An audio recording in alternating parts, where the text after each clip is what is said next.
Hi, this is Diana, and this is our July BookStory live stream. I am a new face for you. Melissa could not do the live stream today. She sends her best, but I am the digital editor for BookStory. And of course, if you're a member of the club or if you're new to the live stream, you'll know that BookStory is BookStory's book club for those who love American history as much as we do.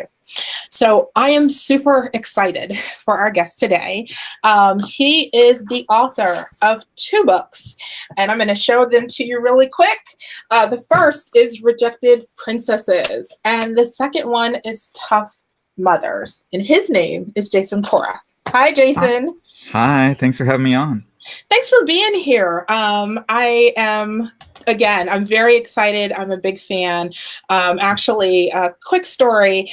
I first became aware of you on Facebook, and somebody shared something from your page, and it came up in my timeline, and the first thing that grabbed my attention was the illustration.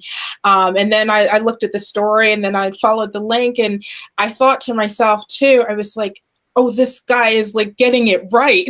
You know, it wasn't just something that... I'm so glad your first thing was like, this stupid guy getting everything wrong. No, that was the thing that impressed me. It's like beyond the illustrations, it's just like, oh, he's getting this right. Because I mean, I work on a podcast and we're history nerds and we talk about this stuff all day. So once I got past the beautiful illustrations, I was like, oh my God, he's getting it right. So I was really impressed by that, and jumped at the opportunity to talk to you. So I'm hoping that everyone else shares my excitement in being able to talk to you today. Okay. So I would like to start with the obvious, and I know you get this question a lot, but I'm going to do it anyway because I know there are going to be some people who aren't familiar with you. So talk to us about why little-known women from history and why illustrate them as princesses. So I have a short answer and a long answer, and honestly, you need both of them to really fully understand all of that. Yes. So the short answer is that I used to work at DreamWorks Animation back in the day. I left about 4 years ago, but I was in there in visual effects for over a decade. I worked on like How to Train Your Dragon 2 and The Croods and Kung Fu Panda and all these different movies, a lot of Shrek movies. And I got a little sick of how the female characters were getting treated, specifically like How to Train Your Dragon 2. I had issues with how the female Viking Astrid was portrayed in that movie. And when the movie Frozen came out, there was a really terrible clickbait article that was going around. It was like 12 reasons the Frozen girls are bad role models. It was not a good article, but it was going around the studio and people were making fun of it. And so I brought it up to my lunchtime crew at the time, and I was like, okay, well, if they're bad role models, you can come up with way worse ones. Like, what's the worst idea you can come up with for a Disney princess? And the worst idea we came up with out of that was Nabokov's Lolita, as done by Disney, which is a truly terrible idea, but was just such an awful, like, black humor thing that I wanted it to exist in some form or another. So I did draw that, but I also had tossed out all these other ideas at that lunch of people that nobody at the table had ever heard of, like Boudica or Jingam Bande or any number of people who I kind of knew like a little bit from like cracked articles or Wikipedia or whatever. I'm a bit of an info junkie, but I didn't know real well. My background, like my degree's in film criticism. I don't have a background in illustration. I'm self-taught, so I didn't know all this stuff. But I thought they were really cool stories, and I was like, nobody at the table knows these. People should. So after I left DreamWorks, I had like 4 or 5 different things that I wanted to do, and one of them was like, okay, well, I want to get better at drawing and better at writing, and this would do both. And maybe it'll go viral, maybe it won't, but you know, it's the easiest one to know whether there's an audience or not. So I tossed that out there, and there was an audience. It went viral pretty much immediately, and it's been my life ever since. So that's the short answer. The long answer, which I'll try and breeze through because I know that was already a little long. I had a really good mom. She was born in Kentucky in the 50s, or she was raised in the 50s, born in the 40s. And she, to give you an idea of how badass my mom is, she first couple anniversary presents she got from my stepdad included a flamethrower, a chainsaw, and a power scythe. she knows how to use all of them. My mom is severely awesome, and she raised me and all 7 of my brothers. But she was a bit of a pariah growing up. Like she was an intensely brilliant woman in a time that didn't really have a place for them.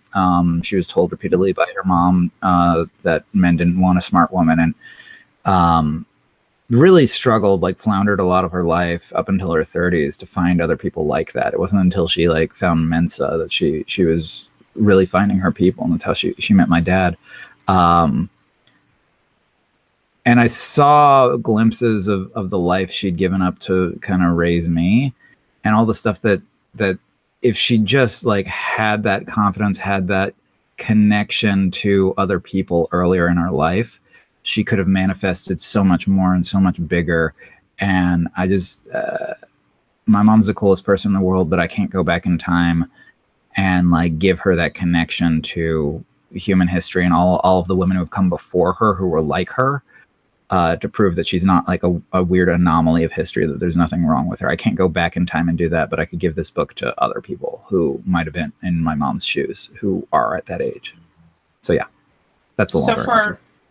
So for your mom and other women who feel kind of rejected, or at least at some point in time feel rejected, this was kind of the goal for the book, and also to represent them as princesses. Is that partially because, like, especially for American women, you know, we have Disney, right, and DreamWorks now and everything, and the princess is held up to us a lot. So was that one of the goals?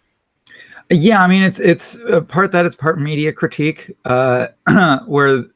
where do these women fit? Like people who are kind of awesome but uncomfortable, like they don't fit into the history books particularly well. They're oftentimes left out of that, but they're too adult for girls, and they're not going to be made into Disney. Like what happens to all of these stories that everybody just sort of has a like, why are they unsuitable? Like who, the implicit question that I'm trying to raise with the title is, who's doing the rejecting? Because I would argue, like, I'm not rejecting them. I don't think most of the readers would either, because they're awesome. There is this pernicious force, however, that is kind of keeping them out of people's heads, out of the books, out of the movies. And I could go into a lot as to why that is, but essentially, from a filmmaking perspective, it boils down to focus groups and trying to make sure that everything is quote unquote kid friendly, which is something that I rail against. And like my books are a little bit older, like aimed at an older audience, and I don't censor any history, as y'all who read it probably can tell. And it puts it in a weird place, but my argument is kids can handle it as long as you give them enough of a heads up, and they'll appreciate it more, because they're not getting this Baudelarized, Disneyfied version of history. Like they're not getting Disney's Pocahontas. Yeah. So let's talk about that a little bit, because even though your books are targeted towards an older audience, I do find them kid friendly. I mean, this is not the type of thing that I had available. I have 2 sons, by the way, who are 19 and 21 now. And I've shared this with them. But at the time when they were younger, like bedtime story age, I might have had to do a little bit of censoring, but these are the types of stories I would have shared with them. And it seems like you've thought about that. So for our readers, I'm going to hold this up for them so they can see it, or for those who haven't read it yet. But you've provided in here not only an index starting out. So one of the things I loved about this book is that you can start anywhere. It's not like in chronological order necessarily. So I kind of started with some of the women that I read about previously, or I knew something about, and then I went from there. But on each page, when you get into it, I'm going to move this for my notes. But from each page, you have just a little bit of information about what the reader can expect in the story. What goes into determining these ratings for each of the princesses? I mean, it's very ad hoc. I mean, it's similar to how the movie studios come up with PG or PG-13 or R or any of that. It's just a matter of like what age do I think people could handle? And like as I write in the intro, I basically think about it in terms of how much evil are you comfortable with existing in the world? Like if you need everything to be black and white, good defeats evil sort of stuff, that definitely skews towards a younger, like GPG rated thing. But like as you get older and like you get more complex stories where maybe the good guys don't have a full-on win, maybe they're not 100% good guys, maybe everybody's really complex and like the whole idea of good and evil is kind of a construct. So it's basically leaning towards like how much maturity do you need in terms of your understanding of the world before you can really read this story. So like the beginning chapters are always like a bit more kid friendly. It's just like feel good stories, but you get towards the back and I'll like cover Ida B. Wells or somebody.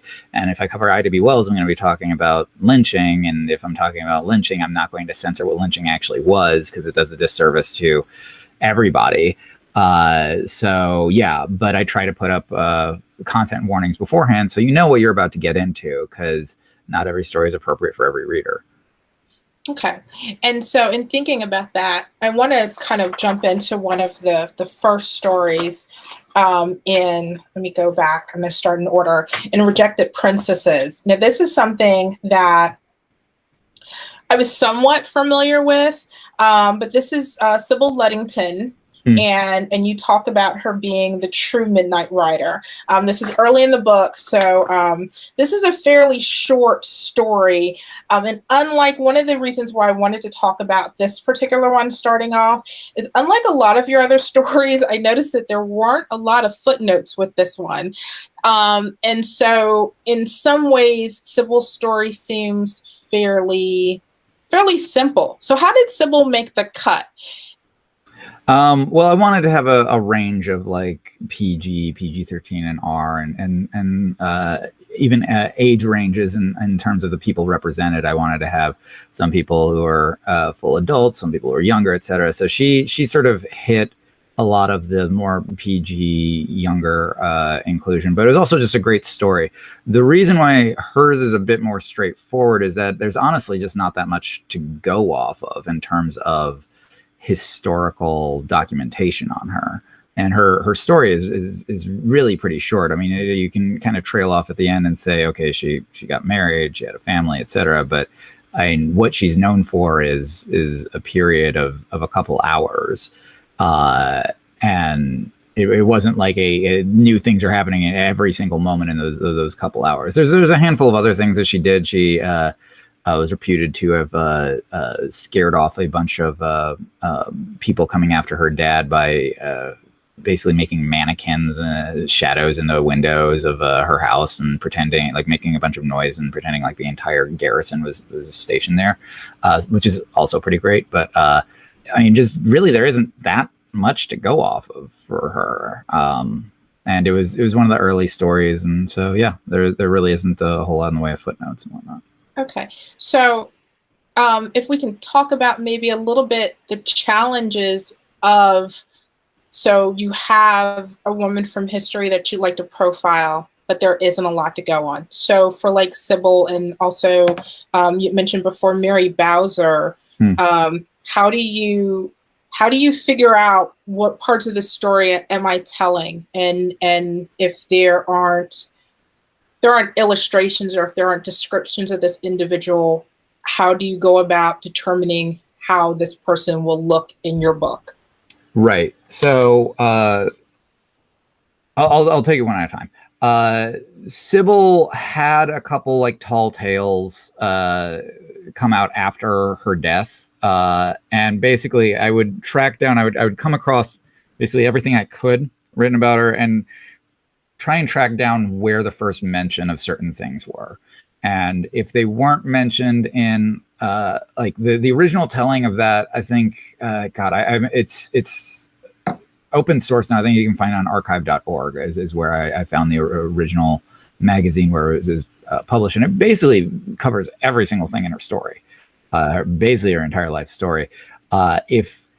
If I find things that came out later that then start adding in additional details and are not like thoroughly sourced, I basically consider that to be apocrypha and just like hyperbole, and I just won't add it in. Sometimes I'll make mention of just like, some people say this, but I find it unlikely.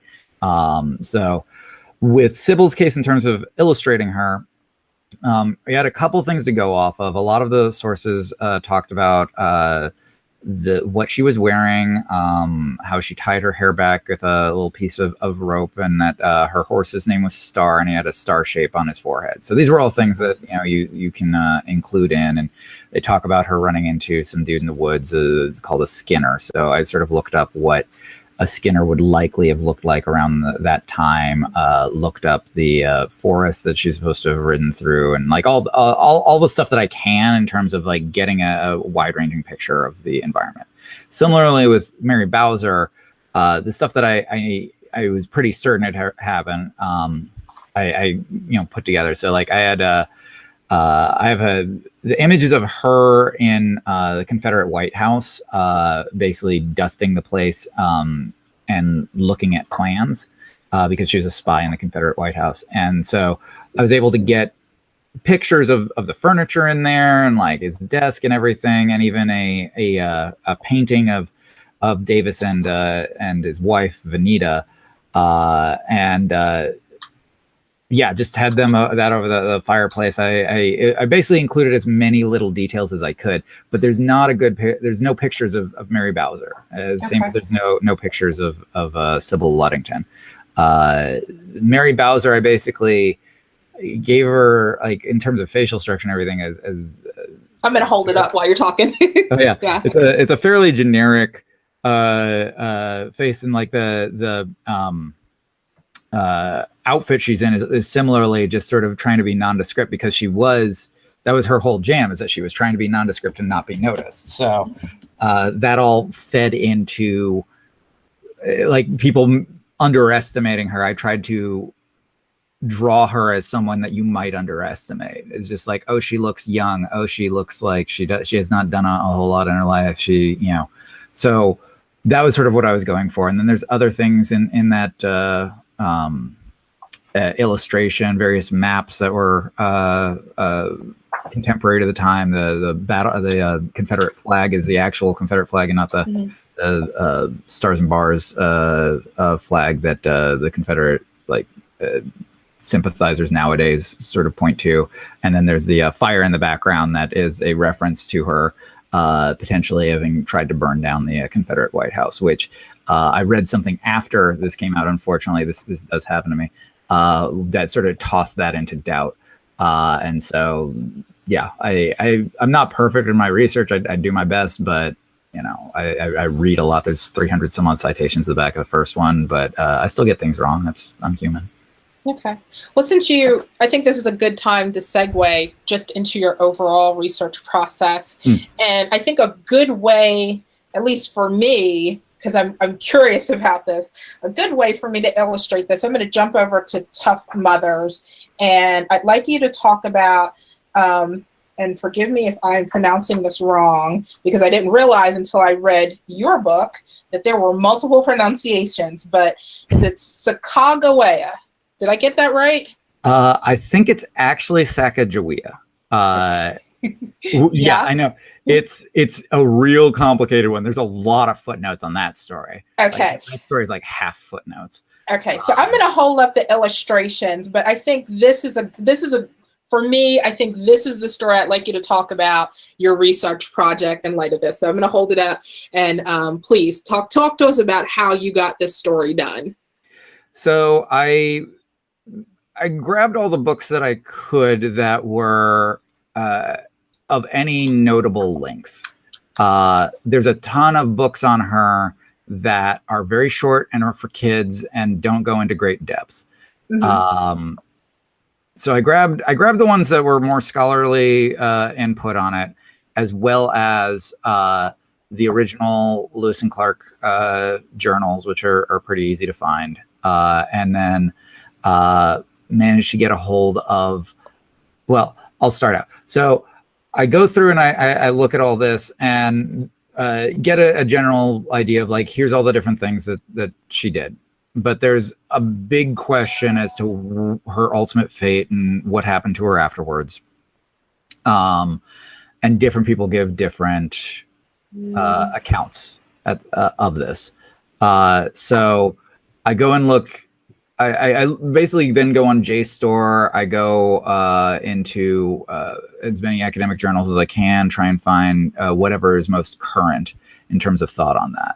Because the Lewis and Clark journals are quite old, and historical documents are not always accurate. They didn't, they're just written by people. So basically tried to find the most recent scholarship on it and grab as much as I can. And then also sort of cross-reference, okay, what is this person who's writing this? What else have they done? Where are they coming from? What are their credentials? Like, what horse might they have in this race? And in doing that, I came across sort of a latter day, almost resurrection of her story, where there was this well-meaning, but I think somewhat confused historian, anthropologist, I forget her name, basically made the case that she survived past when people thought she did, and went and lived with lived at a reservation called Wind River. And then there's a later thing that I managed to track down that was an anthropologist who went to go to Wind River and track down as best I think anybody really could that it was not that person was not in fact Sacagawea. It was someone else who whose name translated to something like wise woman or revered woman, and that just due to a lot of wishful thinking and misinformation and just genuine confusion on the part of some historical people, it turned into this rumor that had taken on a life of its own. So I go through and I deal with all of that and talk about that. The other thing that I really had to untangle with her story was attitudes about her husband, Toussaint Charbonneau, who was a real jerk. Like, it's very clear you're not a fan. Not a fan of that dude. I have a whole footnote saying, nuts to this abusive rapist. He's the worst. But there were some historians that I came across, some books that I came across that were, I don't know. They almost pardoned him, and it was just super not okay. And so I had to go through and be like, okay, how much of their argument is actually valid, how much is not? And I basically took one person to task. I hate calling out people specifically, but I was so just frustrated and disgusted by this general whitewashing of this guy who had engaged in slavery and outright rape, and everybody's like, oh, he's not so bad. I'm like, yes, he is. Don't let this guy off the hook. Just because there's a different time, that doesn't make him any better. Like rape has never been okay. So yeah, a lot of that is just basically like reading as much as I can. All of those were thankfully fairly readily available via library systems. The New York Public Library had some really old copies of these books, and that was where I was living at the time, so I was able to get in there and sit there and read through everything. I took pictures of every single page and then collated them into a PDF, so I have them to sort of kick around if I need to go back and cross-reference something.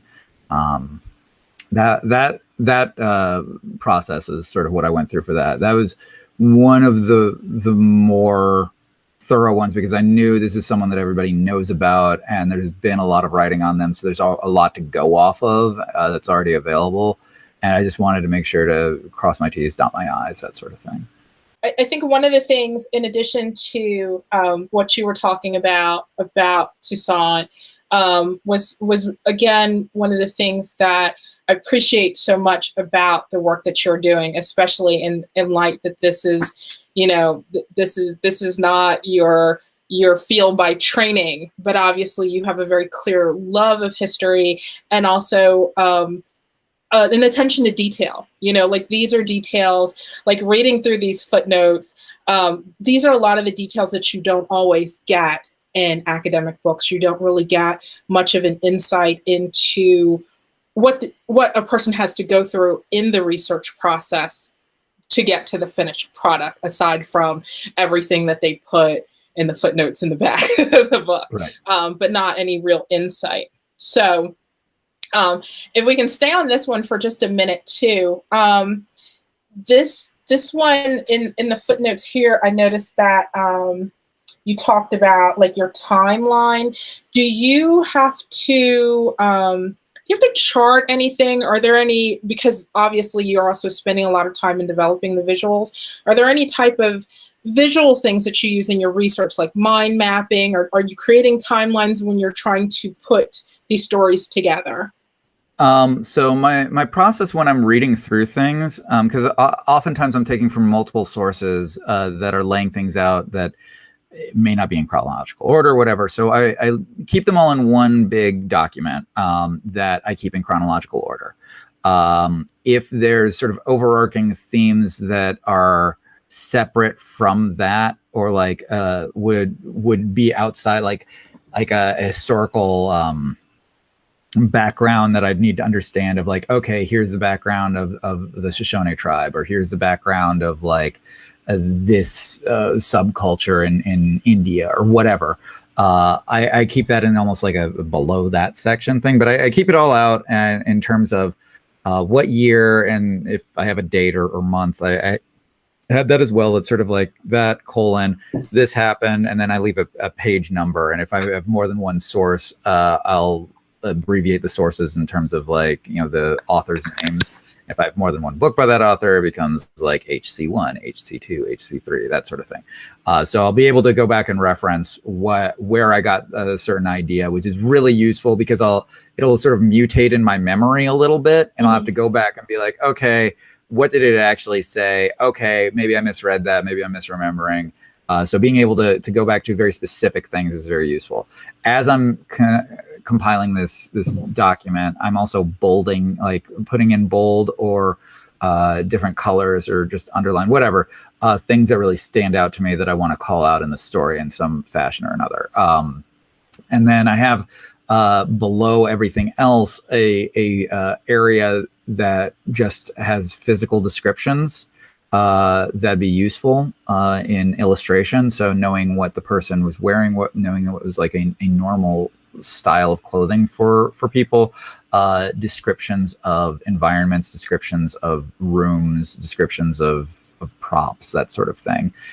Knowing that someone had an important umbrella, or that the style of thing that Sacagawea used to carry her baby pomp across the states, knowing what sort of a baby pomp was. Okay, so he danced. What sort of dances did he do? That sort of thing.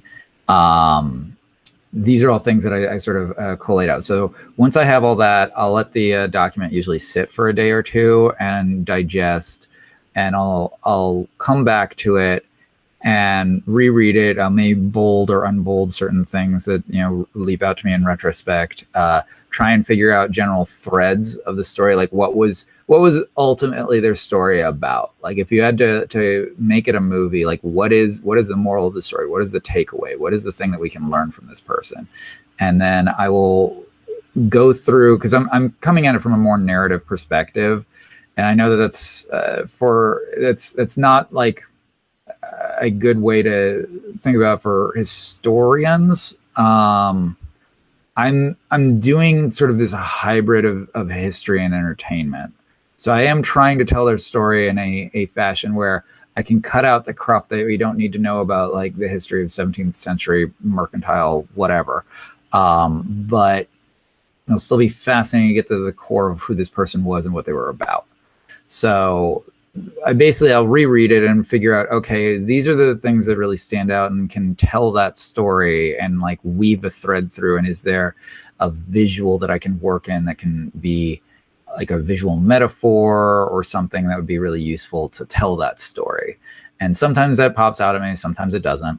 And basically I try to boil it down to that. And then I use that idea, that thesis, to construct the the moment that I illustrate in the book. And on the web, I've been continuing to do this on the web as well. It's almost more in a comic book format. And so when the entire thing is illustration instead of just one illustration and a bunch of text, then I can do all sorts of other things in terms of visual motifs. But with the books, so far, it's been just one sort of poster image.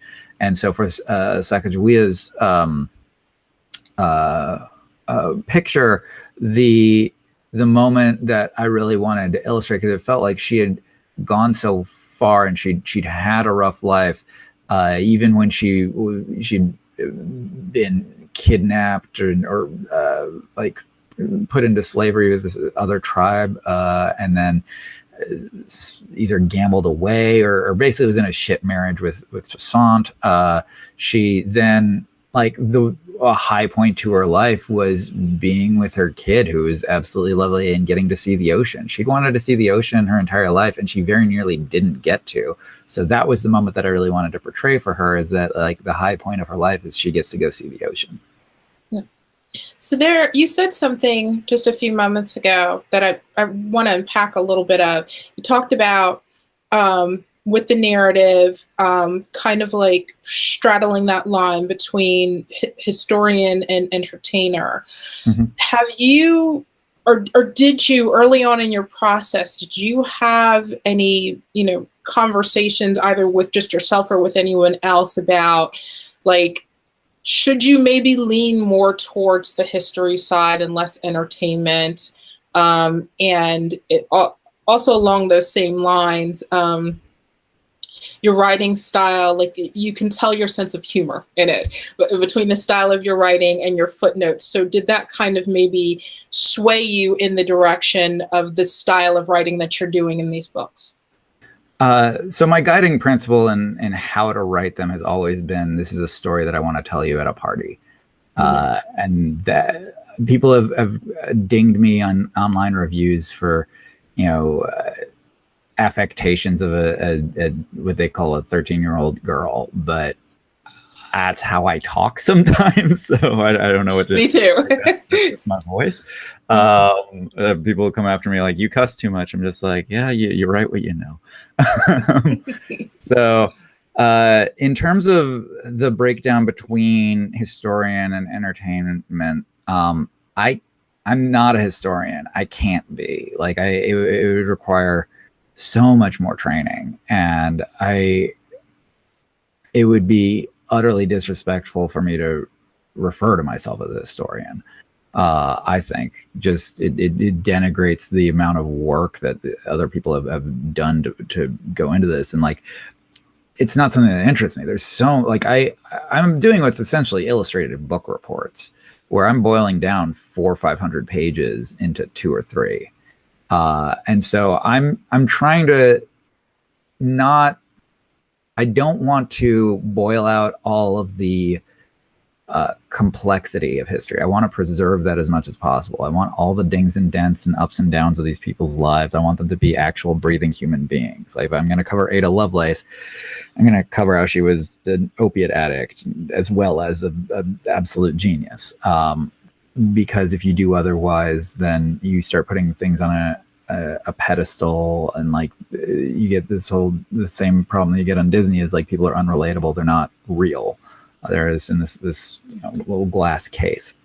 So I want to preserve all the complexity, but there's a lot of minutia that your average person is just not going to care about, that should be preserved, because somebody's going to care about it. Historians are going to care about it. Academics can care about it. But the average person, there is a area between knowing everything there is to know about someone and then just Baudelarizing it and making it a Disney film. Like, there is a middle ground. I maintain there is. And so my guiding principle has been, it's a story that I want to tell you at a party, and I also want to respect the person that I'm talking about, and talk about them generally in terms how they would want their story to be presented.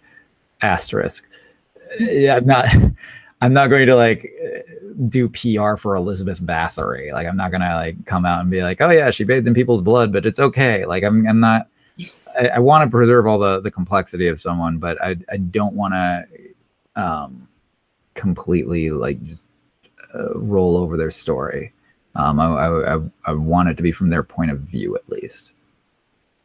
And so, and this is, you talk about how you write, how you talk, and that, I mean, I think to me, and you know, I work with a lot of historians. We have a lot of historians on our show, but this is something on BookStory, and this is something that we strive to do in the show. Like, you know, we want people to, we want to preserve the stories. We want to respect the individuals and the events that we're talking about, but we also want to make it approachable.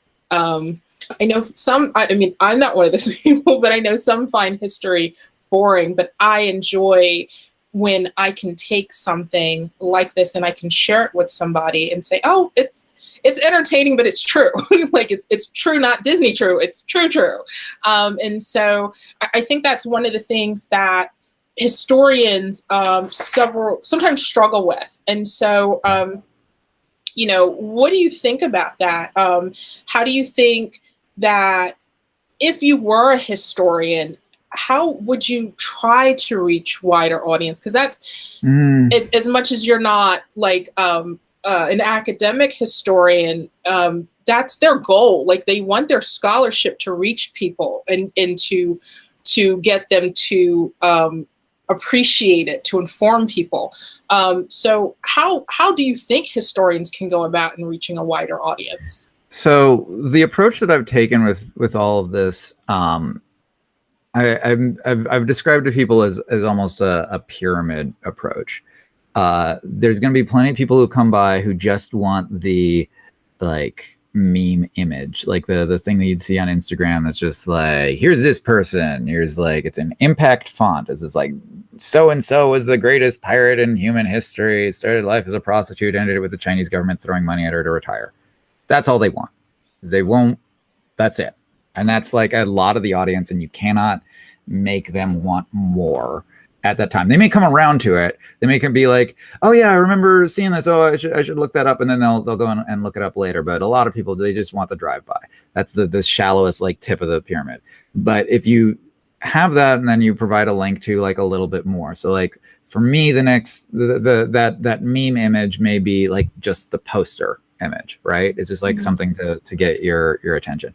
Then you know, the next level maybe is these sort of comic book things that I've been putting out online, where it's like, it's a breezy, like it takes you 5 minutes to read, lots of pictures, kind of overview of things that like has a fair amount of info, but there's so much more.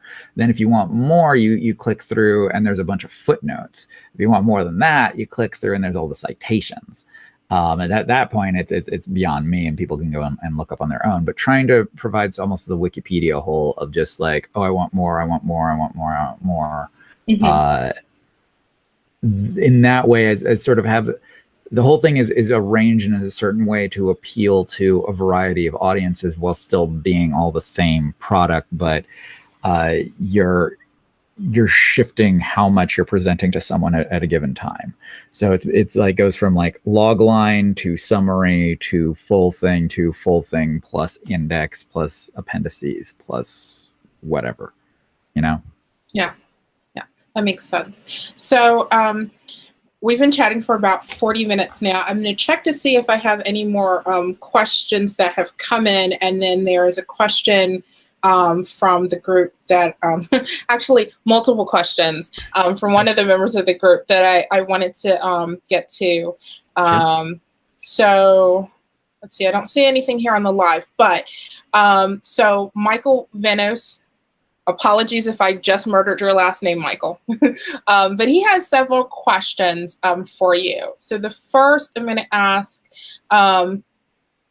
and you kind of touched on this a little bit when you were starting out. You said most of these women, you couldn't make a film about them, or you know, they couldn't get the Disney treatment. But have there been a few that you've come across that you've highlighted that you've thought back to that could make a great movie? So funnily enough, a lot of the people I've covered after I've covered them have gotten movies. or TV shows or whatever. I covered a Mexican nun named Sor Juana Inés de la Cruz, and then she got like a Netflix series. I covered Lyudmila Pavlichenko as a Ukrainian sniper in World War II who actually became subject of, I think, Russia's highest budget movie in history. It's called Battle for Sevastopol. It's out on Amazon Prime right now in the States. Okay.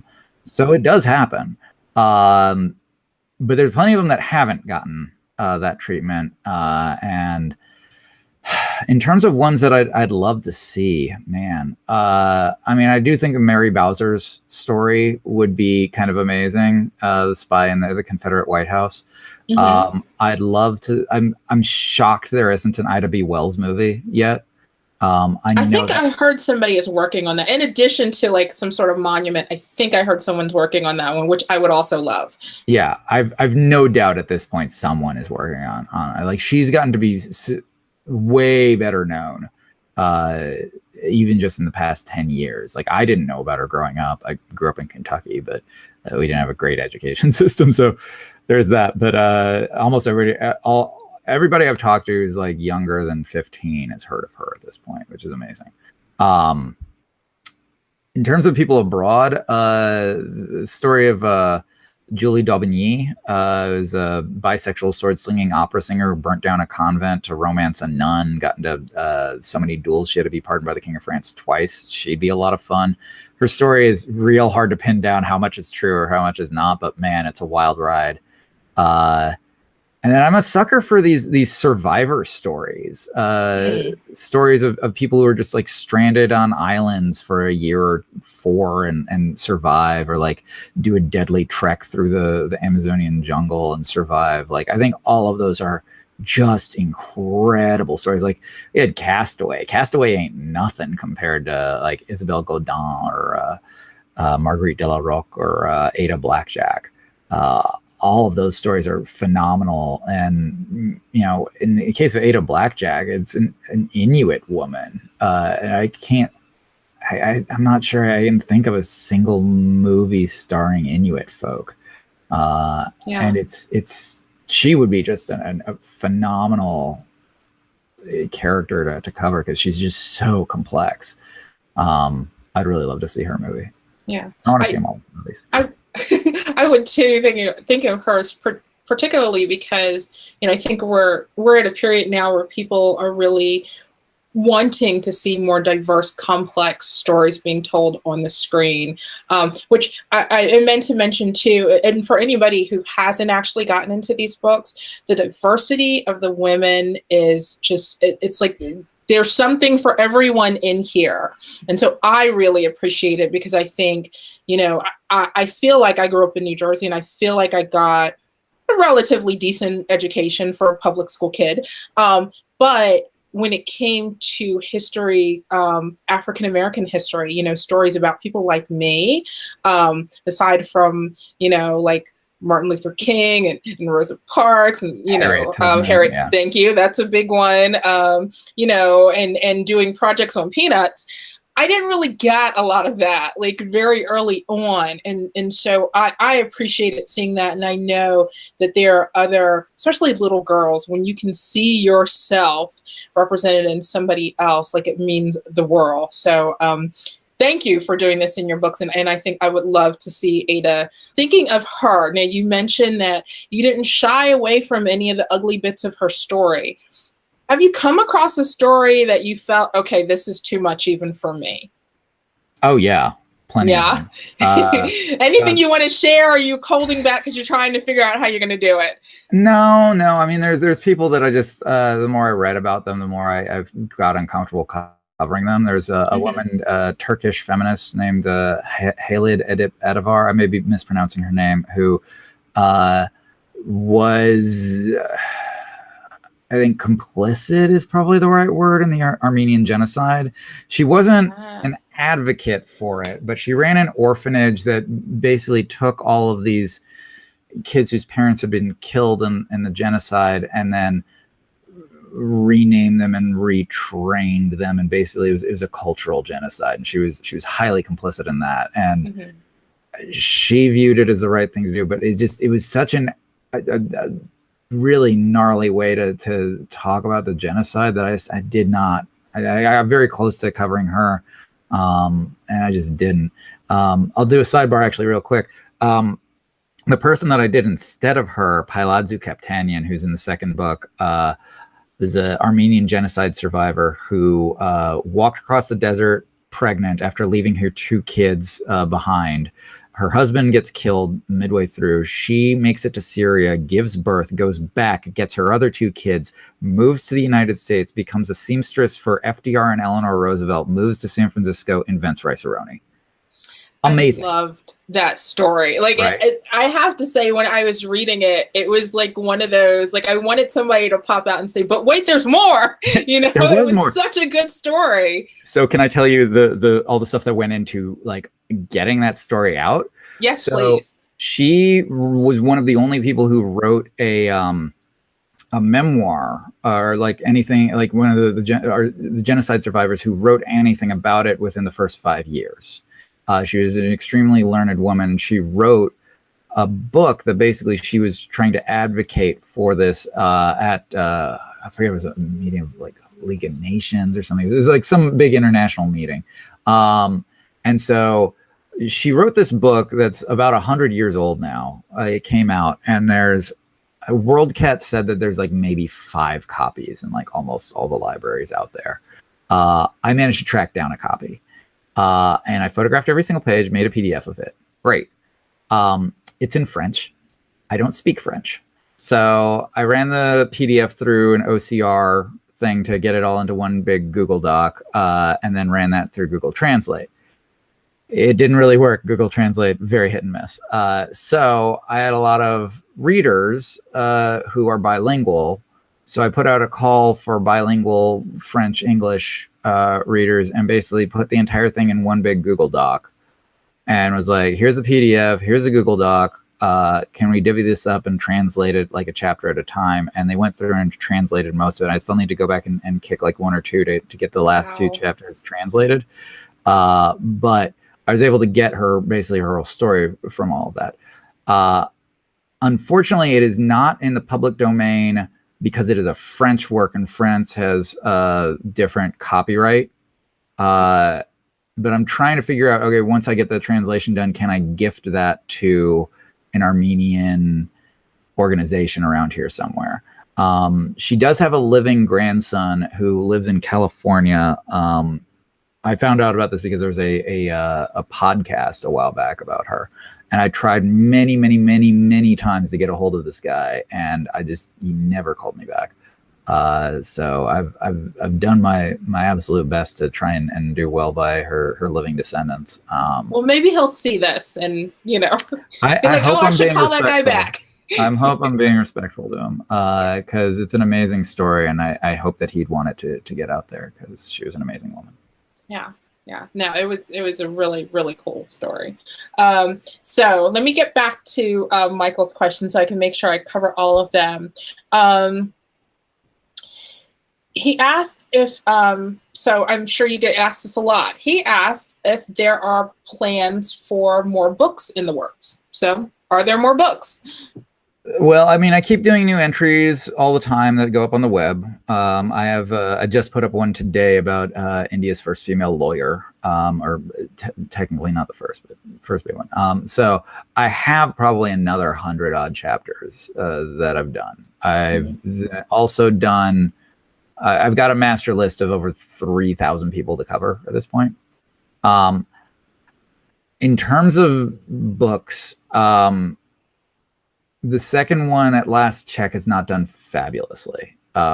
It's been a bit of an uphill battle because I have to explain to people it really is part of the Rejected Princesses project. It just doesn't say that. Like I wanted it to be on the title, but I think due to contract this and that, it was just complicated because it would be an official sequel. Money scales were different. I'm like, I don't care. It'd just be way easier to get it in people's heads that this is a volume 2. So if I'm able to just do other volumes that are loosely connected and don't have to be themed around something, it might be easier. If volume 2 goes out and sells better, it'll be easier. It needs to get like more reviews on Amazon, that sort of thing. If publishers don't bite on a volume 3, which is entirely possible, I can go and self-publish out, and what I may end up doing is taking all of these comics that I've been doing online and trying to launch a more all ages, like almost school age focused line of the graphic novels. And I could self-publish, and I think I could do fairly well with that. That's about all I have planned. I am getting to the point where this has been my full-time job for like 4 years, 4.5. And it's a bit much sometimes. Like the internet is not always nice. I've gotten hate mail almost every single day for many years now, and it takes a toll. So I may not end up doing this forever, at least as my full-time gig. But I'm definitely always thinking about how do I, if I do end up needing to step away from this, at least from it as a full-time gig, can I hand that off to someone else? Could I have someone else like pay them to illustrate it? Do I have enough money for that? Could I do something where I open source out all of my giant list of people to cover? What form would that take? Like I've got a lot of different directions it could go. Right now, my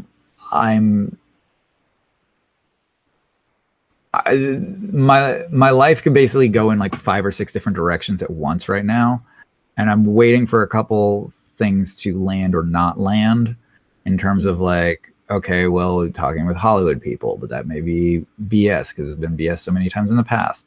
If that's a thing, then that door opens, and I have to have plan C all prepared. But if not, then I need to go for plan A or plan B or plan D. Like the order of operations of it is very complicated. So sorry, that was a long answer, but that's okay. I think there will be more books. I don't know what form they will take and what timeline they'll be on. Putting those books together is a lot of work, like a lot of work. And the second one really wore me down real bad. I had to produce it faster than the first one. I started work on it like the day after Trump got elected, just due to how everything shook out. It took a real mental toll. Like a lot, that book there's a lot of genocides and stuff that I was wading in for most of the time that I was writing it. And then just the little things here and there that I work myself to death on. They're just the tiny, like, you have a copy of it in front of you? I do. I have both. Look at the corners of the we talked about this on Twitter. Okay, I don't know if I can do this for the audience because of all of my notes. But go ahead. You can at least show. You don't have to like try and get it working. But the corners of each page of the pages are a mural of every single woman in the entire book. It's also a flip book. The 4 extreme corners actually animate. That was a lot of work to put together, and it was just like this weird little Easter egg that it popped into my head. I'm like, I have to do this, and nobody's recognized this like independently without me pointing it out. But I'm really glad it's there. I thought it was the coolest thing. It takes a lot of work to put together, and if I do another book, I need to not have it be at that pace because my God. Yeah. You know, I said just a moment ago that we talked about this on Twitter, and actually I had just I was flipping the pages and then I was like, wait, something moved. And I went back and I did it again. And I was like, oh my God, that's so cool. Cause I used to do that. It became a lot easier with Post-it notes because they were stiffer. But when I was a little kid, when I was sitting in classes, the ones I was bored with, and I cannot draw, but I could do little stick figures, and I would do stuff like that on the corner. So when I saw it moving, I was like, That's so cool. Like I just, you know, the care and the attention that you put into these books is so evident. And I think that's one of the reasons why, like, I wanted to do it for the club, and I think that's one of the reasons why our club members were so excited. So we have about 5 minutes left, and one thing that was kind of running it through my mind while you were talking again about, you know, will there be other books and everything that you put into it? I was thinking about if someone were getting ready to embark on a similar path, what would be your advice to them? Oh man. Oh, that's a deep breath. This sounds like this could be a long answer. It could be a long answer. I'll try and make it brief. That's okay. Take your time. Have a good support network. Have a good nest egg to fall back on. Save up for it. Don't skimp on self-care. And limit your exposure to the internet. Like, be very conscious of, like, you can grow an audience and that's great, but your audience can become difficult to deal with if you open yourself up to it. It's a double-edged sword. But be consistent, try and take breaks for yourself, and remember what it is that really keeps you going about it.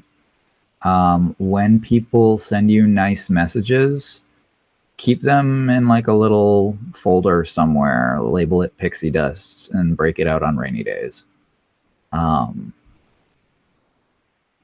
That's most of what I'd say. Also, like, get into Patreon. Patreon's pretty cool. Structure the entire thing so that you use all parts of the buffalo. So, like, with my work, you get to see the final product of the images in the book, but there's a bunch of making of stuff that lives on the website. That's normally a Patreon backer reward, but you get a free month of Patreon access with the purchase of the book. You just go to the website and you answer, like, what's word X on page Y, and it unlocks for you, and you get to see time-lapse videos of me drawing everything, reference images of everything that I did, alternate versions, just the flat colors, the inks, the pencils, the character designs for everything that I did. And these are all things that I was doing anyways. I'm just saving them. So I was just using all parts of the buffalo, and that is something that I can sell in a way that's like a little add-on, a little DVD extra kind of thing. And those things, everybody has stuff like that in their work. So just saving that and figuring out, how can I get value out of this? Who else would get value out of this? How do I make value out of this? Is a useful way to, if you're needing to have an extra bit of money, and like Patreon reward tiers, it's a great way to go. Okay. Well, I think that is a good place to end on. So sit tight, and I'm going to wrap this up. So again, I want to thank our guest, Jason Porath, who was the author of our 2 selections for BookStory this month. So Rejected Princesses, which has been out for a couple of years now, and Tough Mothers, which came out this May. If you did not get this book for your mother for Mother's Day, you can get it for her for Christmas, as well as your father and your siblings, and just anybody else who enjoys history, or even if they don't enjoy history, enjoys learning about badass women. We are going to have our next announcement on August 3rd. So if you're a member of the club, look for that in just a couple of weeks, like 2 weeks. And if you're not a member of the club, now is a good time to sign up. Thanks for joining us, and I will see you next month.